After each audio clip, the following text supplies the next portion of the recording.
There's no confidence built without disciplined losses. Real confidence isn't avoiding losses, it's taking the next valid setup even after you just lose. Today, we had a nice breakout here on MES, and after it reached this peak up here, it came back down for a retest. This is really a textbook entry for me, and something that hasn't happened in quite a while happened today, and I really hesitated. It came down through the opening range high and then retested this previous day high, and then closed strong right here above the opening range high. And this candle here with the green arrow is really where I should have taken entry. But while I was setting it up, it just kind of dropped and it caused me to pause for a second and hesitate. And like I said, it's something that I've been trying to get out of my system for the longest time. And I think I just kind of fell back into that trap of certainty. And the market never really gives us certainty. The market gives us data, and we can look at the data and we can take a position and we can have confidence based on all the back testing and the win rates of those percentages that this is a valid entry. But it actually never does give us certainty. And so I chose not to take entry into it and ended up going down further, and I would have been stopped out anyways. So looking at it that way, yeah, it's good that I avoided a loss, but my main goal right now isn't necessarily just to avoid losses. My main goal is to become a disciplined trader that will successfully execute every setup when it presents itself. And so I'm not happy that I let a little bit of fear shake me out of taking the entry. That actually kills my discipline and the things that I'm working on.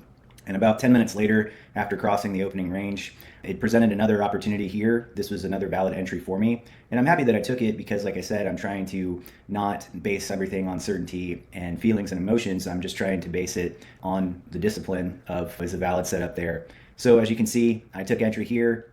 It ended up stalling out. This push stalled out and ended up going back up into the opening range.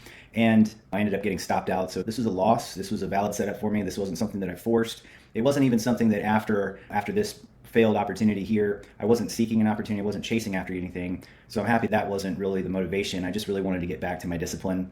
And it just proved that even though it was a valid setup, that nothing has a 100% win rate. So over time, it continued to cross over back up into the range and continued to just really bounce around. There was a lot of chop. At this point, I think the market over the course of an hour has kind of proven that it was more of just a rotational chop type of day.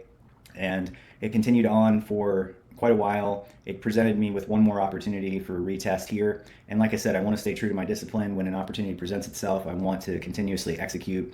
This was another one. It was a valid setup. It had confirmation. I took entry, and the push just stalled out quickly, and it ended up retracing back into the range. And as you can see, even since then, it's just been doing nothing but chop. You see it's finally maybe getting back to where my original target would have been, but I placed my stop losses based on structure. This isn't even really a valid structure based on the setup. You really don't know what the market's going to do. That's the thing. We never really know. This is not really a prediction game. It's a probability game based on the data that we have, and the stop losses are basically there to help to control the risk. So at the end of the day, I think that I did build some confidence because I was able to execute my setup even though they lost. I will continue to do that moving forward. And we can see after my 11 o'clock hard stop, it finally is wanting to go down. But again, I have all these rules in place to act as a filter to prevent me from chasing.